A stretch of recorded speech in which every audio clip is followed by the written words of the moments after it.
ಬೇಕಾಗಿದೆ ಅಂತ ಯಡಿಯೂರಪ್ಪನವ್ರಿಗೆ ಹೇಳ್ರಿ 2018ರಾಗ ಸನ್ಮಾನ್ಯ ಯಡಿಯೂರಪ್ಪನವ್ರ ನೀವು ಈ ರಾಜ್ಯದ ಜನತೆಗೆ 606 ಭರವಸೆಗಳನ್ನು ಕೊಟ್ಟಿದ್ರಿ. ಎಷ್ಟು? 606.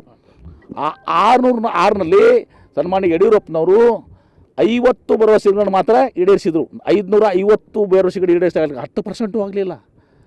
2013ರಲ್ಲಿ ಸಿದ್ದರಾಮಯ್ಯನವರು 65 ಭರವಸೆ ಕೊಟ್ಟಿದ್ವಿ. 158 ಭರವಸೆ ಈಡೇರಿಸೋದಲ್ಲದೆ ಮತ್ತೆ 30 ಯೋಜನೆಗಳನ್ನು ತೊಗೊಂಡ್ವಿ. ಈಗ 5 ಗ್ಯಾರಂಟಿಗಳ ಬಗ್ಗೆ ನಾವು ವಿಶೇಷವಾಗಿ ಹೇಳಿದ್ದೀವಿ. 5 ಗ್ಯಾರಂಟಿನ ಮಾಡಿದ್ದೀವಿ. ಯಡಿಯೂರಪ್ಪನವರು ಮೊದಲು ನೀವು ನಿಮ್ಮ ಮುಖವನ್ನು ಕನ್ನಡಿಯಲ್ಲಿ ನೋಡ್ಕೊಳ್ಳಿ, ನೀವೇನು ಮಾಡಿದ್ದೀರ ಅಂಥೇಳಿ ಬೇರೆಯವ್ರಿಗೆ ಟೀಕೆ ಮಾಡೋಕ್ಕಿಂತ ಮುಂಚಿತವಾಗಿ ಏನು ಹೇಳಿದ್ರು, ರಕ್ತದಲ್ಲಿ ಬಂದು ಕೊಡ್ತೀನಿ 1.5 ಲಕ್ಷ ಕೋಟಿ ಹಣ ನಾನು ಕೃಷ್ಣಗೆ ಕೊಡದಿದ್ದರೆ